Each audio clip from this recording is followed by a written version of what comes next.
Yeah. I mean, obviously, thought we started slow first 10-15 minutes, allowed their sort of really high press to get on top of us a little bit. But I thought after that, I thought we were in pretty good control. I thought second half we were very good, I've got to say. Literally from the first 2 or 3 minutes of that second half, I thought we were on the front foot, pressed really well, had some really good passages of play.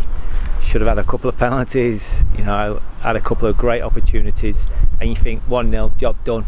And then these things can happen. The only negative of tonight, I think, is Remy Howarth's injury. What's the problem and what's the prognosis? Hamstring, in terms of how bad, etc. Obviously won't know for a couple of days. It'll depend obviously whether we think it's worthy as a scan. Obviously Mike and the guys will probably have a little look at him in the morning and then probably wait till Thursday to decide what they do.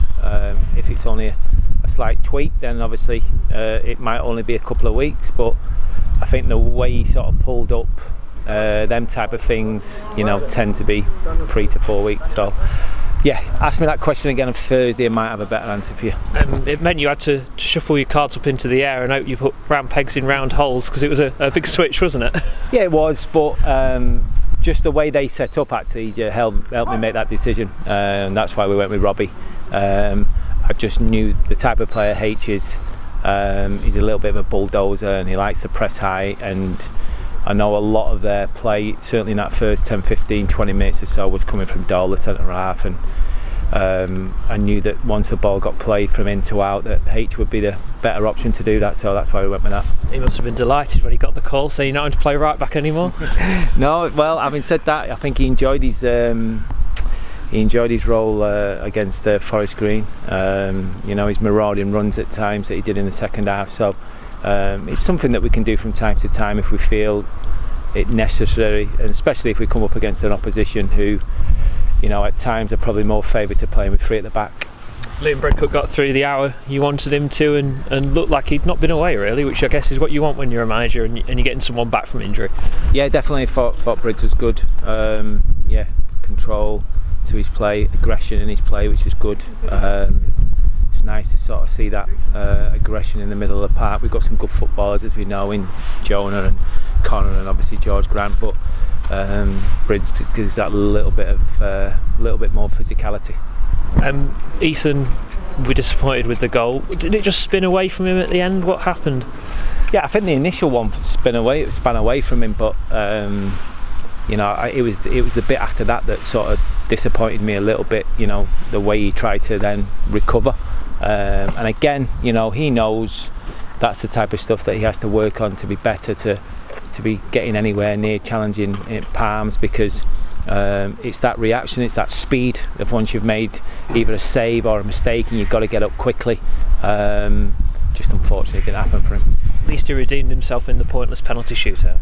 Yeah, and it was, wasn't it? Yeah, because it's one of them. I was trying to think, what are the rules? Is it on goal difference? Is it head to head? And then obviously, I'm aware that it is goal difference. So you think to yourself, actually, what is the point of this? I didn't tell the players that, as you can imagine. I just left them to it to get the job done. But what I did say is, look, at the end of the day, we've got the job done again in a penalty shootout, and you never know when we may need to repeat that.